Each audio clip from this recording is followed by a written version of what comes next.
We all love networking channels for various reasons, sharing a project with a colleague, serving something to the internet from your laptop, or running a full-blown home cloud you can access remotely. In this channel I covered FRP as a great way to reverse proxy and own your channel much like Cloudflare. I've talked about Headscale, the Tailscale open source alternative, but all of these, being amazing solutions, feel like you're working too hard. It's either long ad hoc commands, the lack of an official UI, or messing about with configs.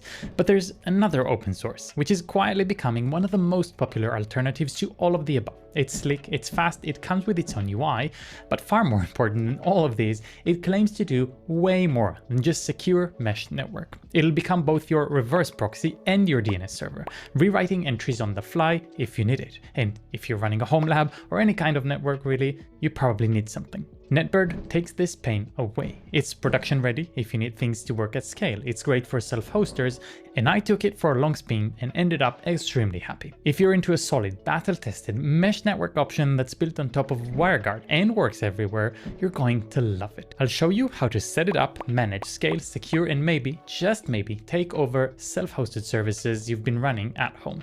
It's time to get our hands dirty.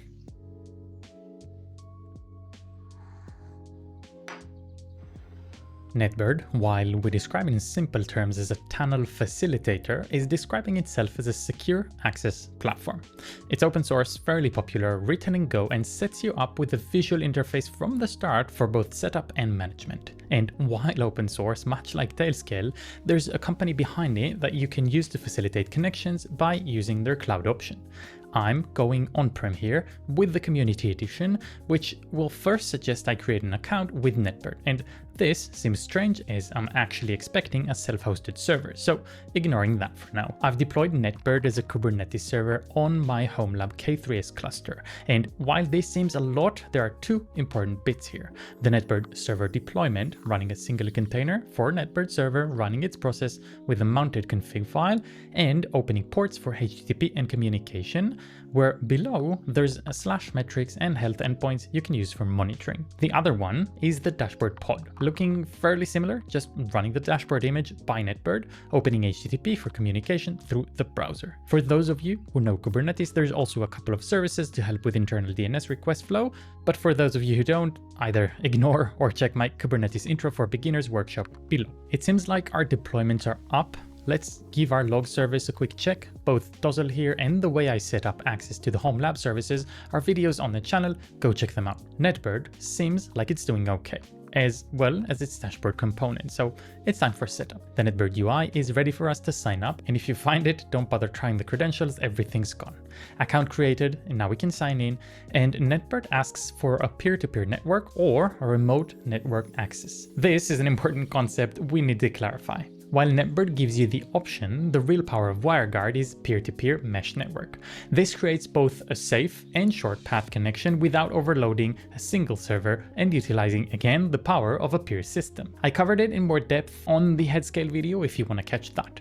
The other option, not something to be dismissed, is the remote network access, allowing you to configure Netbird more like a traditional VPN, where you authenticate with one machine and that exposes you to everything in the internal network. Kind of like a VPN fortress analogy, you have the main gate, and then once you've passed that, you're in the kingdom. So peer-to-peer it is. Time to get a device online, starting from my Homelab Linux box. Shortly thereafter, we get a URL with a one-time user code, pop it open, device login, and we're in, which is also indicated in the server itself. We now have a running mesh network of one peer. Let's add another one.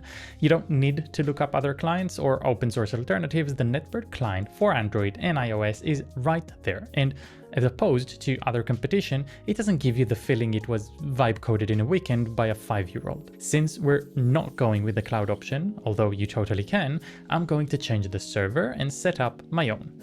Change it, hit the one huge button you can't miss, authenticate, of course, as this is the first time we introduce this device, and connect it. or so it seems. Pinging the host as suggested in the UI returns a solid time and a live host.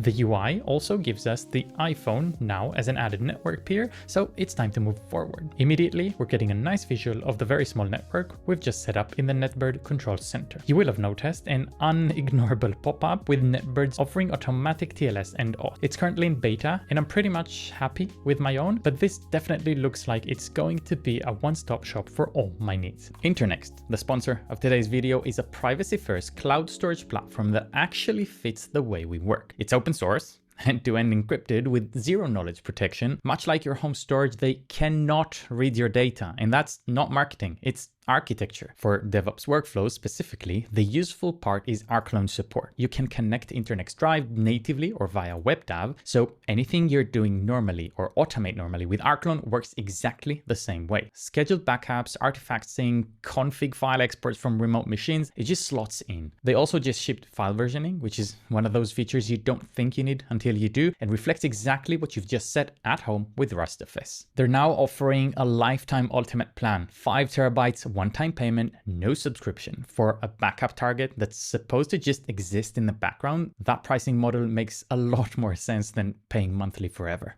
Go to internxt.com/DevOpsToolbox and use the code DevOpsToolbox for 87% off, which is higher than what you see on the site directly. Enjoy. Now, back to the video. If you haven't watched my Caddy video on the channel, go ahead and do, because it's my reverse proxy of choice. And its huge power, beyond the leanest, easiest configuration I've yet to see on such a system, is its automatic TLS certificate generation and management.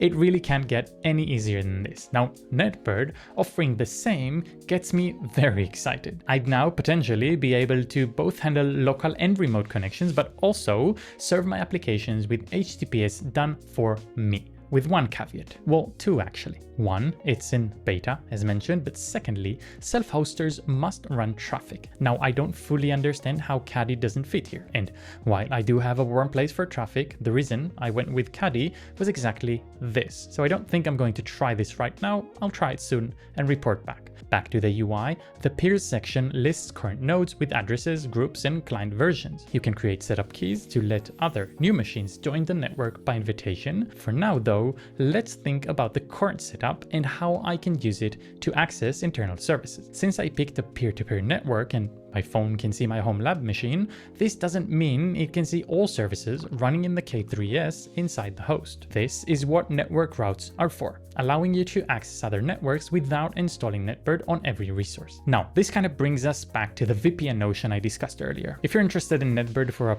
purely secure mesh network, the better way, if you're running it in a cluster, is the sidecar architecture, adding specific application with the sidecar container to join our Netbird network. That said, I'm here to play around, don't suffer, so let's check what a network route gives us. Let's say I need access to my Homelab as a network.